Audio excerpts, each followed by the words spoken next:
Hi guys. So this is what we're doing on a Saturday night. This has become our new date night. We're actually picking up Chick-fil-A to go and gonna sit in the parking lot and eat Chick-fil-A in the car because this is our date night. Mr. Pope just took me out of the house and drove me around. We went and looked at houses and drove through some neighborhoods that we love, just kind of looking. And now we're about to eat Chick-fil-A in the parking lot as our date. Yeah, because we're practicing social distancing. And we're not alone. There's other cars out here with people sitting in the car eating. There's another man and his wife right there eating in the car. So I think this is kind of like a thing where it's like... We're going to do candlelight dinner right now. Yeah, it's candlelight dinner. This is the BMW candlelight dinner restaurant. There you go. Hello, everyone. So we're just like in the car. I was like going stir crazy in the house. We had played cards. We were chilling. And it was like, okay, what are we going to do next? We're going to watch a movie. What are we going to do? Play more cards. And he's like, well, let's just go take a ride. And it's like... So here's my question. Since I have been forced to go live, even though due to my request not to. He was like, I don't feel like going live. Don't turn it on. I'm like, I'm just going to talk for a minute. I mean, we're all in this together. Everybody's the same thing. Everybody's at home. Because I was already blackmailed on the first thing of me sitting in the kitchen. You weren't blackmailed. Oh, well, what's the word for it then? I was ambushed, sabotaged. Yeah, you were unbeknownst to you, you went live. So here's the question of the hour. Can your relationship survive the coronavirus? Oh man, we were just talking about this, guys. Yeah. That is like, if you're not happy in your relationship, hey Yuna, hey Nikki, if you're not happy in a relationship or your marriage, can you imagine being stuck in the house right now? With somebody you don't like, or you're just tolerating, and it's happening, Yeah, I mean, I'm sure there's plenty of people right now who are in the house with their significant other or their boyfriend or girlfriend, and they're miserable. Yeah, I'm glad I like you. Right, I'm so glad we like each other. I'm so glad that we can just have fun, play cards, watch movies, have sex. When would you have that? Tonight. We already planned that. You tell about it. We're on live. You tell about what we're getting ready to see, No, because you just asked. I was being sarcastic. Oh, okay. Sorry, baby. But anyway, so it's like,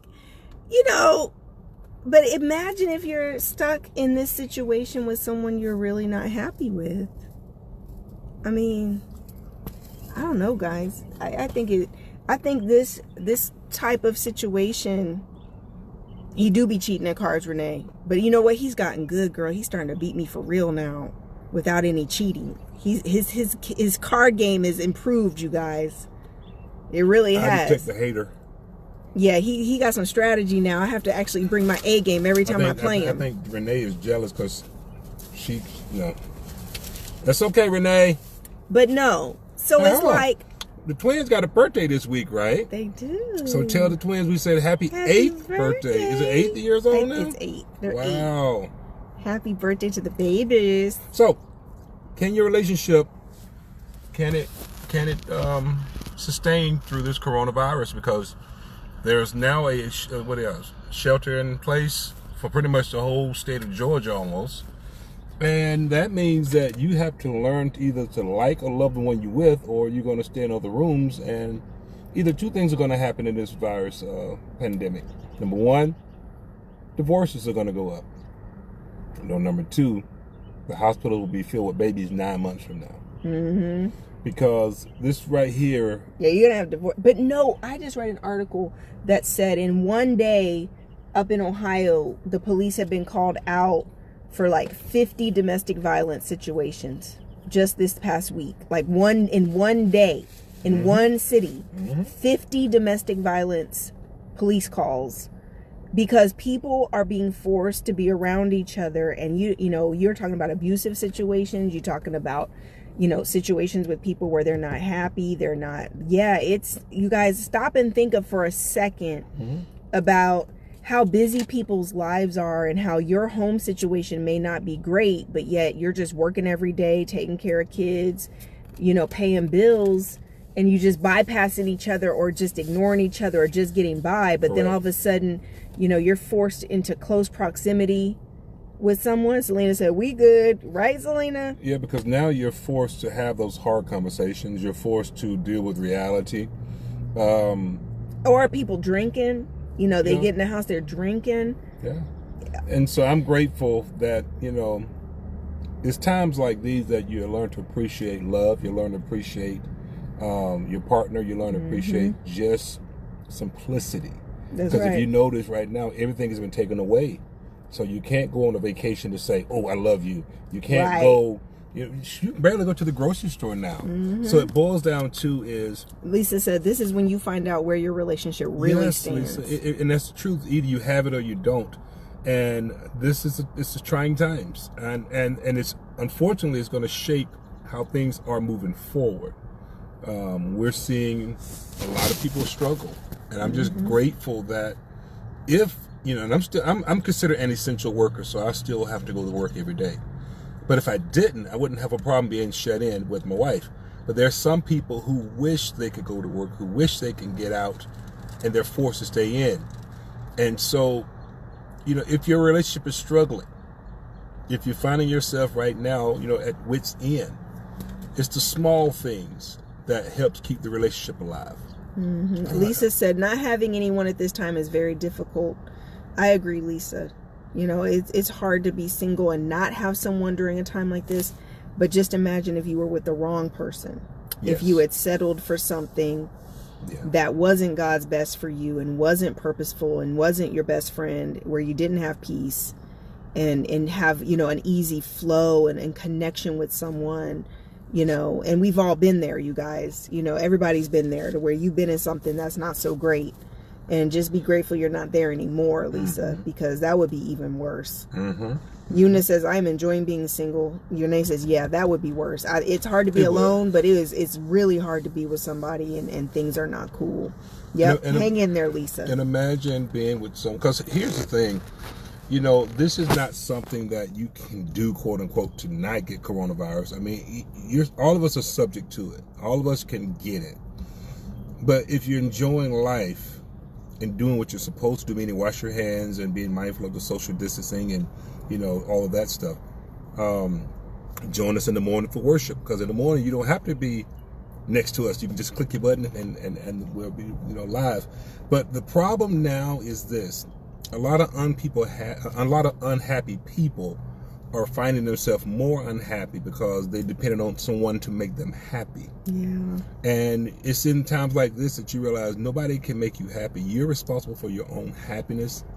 And that way, if you are, sheltered in place with someone, you're not depending on them to make you happy, and nor are they depending on you.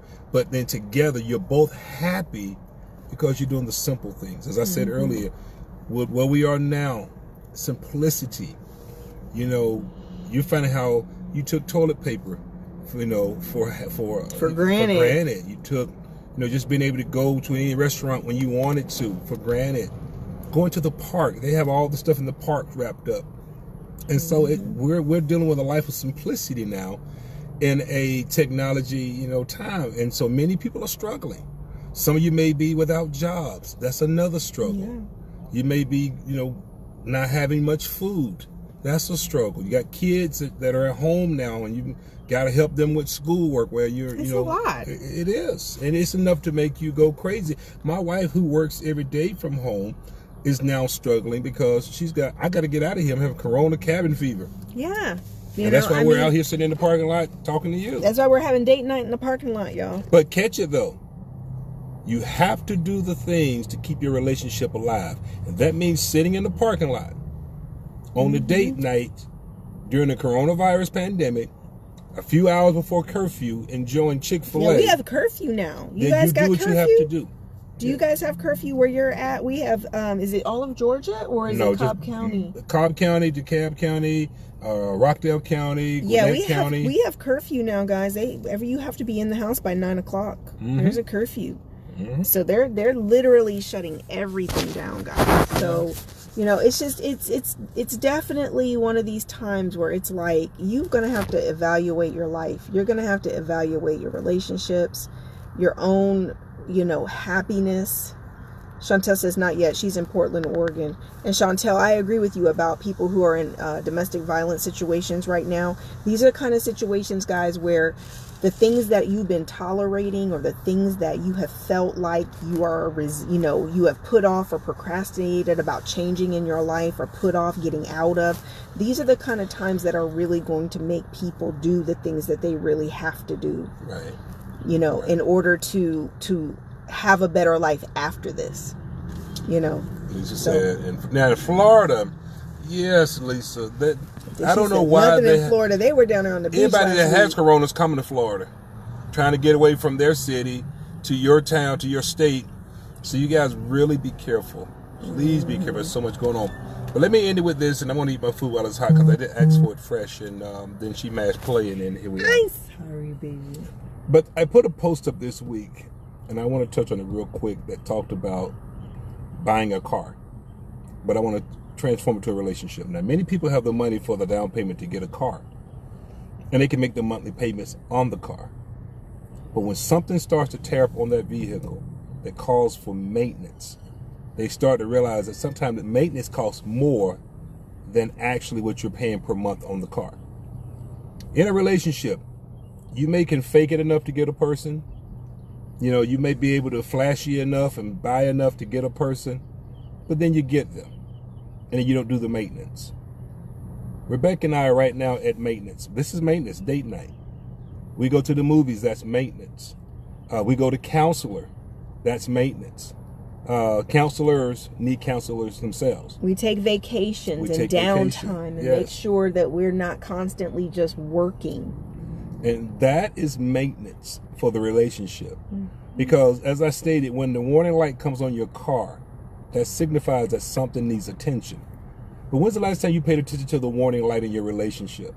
That when that light comes on, snapping, you know, sensitive, arguing over things that normally you would just wouldn't even think about. Now it's like, what's really going on?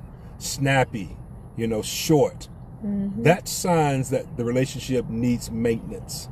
That's sign that something is going on that needs to be addressed. And just, I don't want to talk about it, it's not going to address it, because I don't want to talk about it. It's no different than riding around in a car with the light on that's eventually going to tear your motor because you didn't address the issue. We must address our issues in a relationship. So just because you can get a person, it's not the thing. Can you keep the person by doing the proper maintenance? You know, sometimes... Which is why we say all the time that relationships are for mature people. Yes. You know, oh, I want to fall in love. Oh, I fell in love. Yeah, okay, that sounds great. But now when it comes to the day-to-day of actually maintaining a healthy, connected, you know, great relationship, it takes a lot of maturity. It takes a lot of accountability. It takes a lot of work. And to be honest with you, the person you date is not going to be the person that you're married to. When you say I do and you're now together as husband and wife, the dynamics change. And expectations come. When you're dating, if you don't want to clean your house up today, you don't have to, because you're at your house. If you don't want to cook today, you don't have to. If you don't want to be bothered, you can say I don't want to be bothered today. But when you get into that relationship and say I do, now you don't have as much choices as you had single. Yeah, because your partner's happiness is a priority to you. You're all about, you know, wanting to, you know, contribute to their happiness, and they're really, contributing, Rebecca, yours. Is your partner's priority, is your partner's happiness really your priority? Or should it be? It should be. Thank you. It should be. It should be. But most times the person says, who's going to cook? Who's going to clean? If I don't do it, who's going to help the kids get ready for bed? So it becomes more prioritized to other things than the relationship. But your partner, if you are a giver and you get with a giver, you get into this very dynamic, powerful giving cycle to where you're constantly doing for each other and helping each other and treating each other well. How can I serve? How can I help you? How can I help you to be more happy today? How can I make your life better? And if you are with someone like that and you're like that, there is an alchemy, a chemistry that forms in that relationship that it continues to feed itself, and you guys have a really healthy, happy relationship, because it literally, you're always just doing for each other. It's not tit for tat. No. It's not the keeping track of who does what. It's just being able to be there for each other and help each other. Yeah. And that's what we do. We do it a lot. You know, what can I do for you, baby? Do you need anything? I'm going downstairs. She may say, I'm thirsty. Man, do you have any water? I will go and get some water. She didn't ask me to go get it, but I did it because I love her and I know she wants some water, and vice versa. So when you learn how to serve others, you know, you don't worry about, I'm doing all the work. If you were someone who's not a giver, you got a problem. You got a problem. If you're a giver and you're with a taker, you're in trouble. And so what do you do to solidify that problem? You stop giving. Now you're both not giving. And what happens is you got to pull back for the other person to recognize that, don't take me for granted. And then I'm going to say this, and I'm going to eat my semi-warm fries now. A lot of people have taken others for granted. And now during this coronavirus crisis, you're starting to realize, I got something special. Or how about maybe this? I had something special. Yeah. And now you're really appreciating it. So if you're with someone, do the proper maintenance, appreciate the relationship. If you're not with someone, you know, take this time to make sure that you love yourself. Because if you can't love yourself, you definitely can't love someone else. All right? So. All right. Mwah. We love you guys. Blessings in abundance. See you in the morning, 10 a.m. See you in the morning at 10 a.m. All right. Take care. Love you guys. Bye-bye.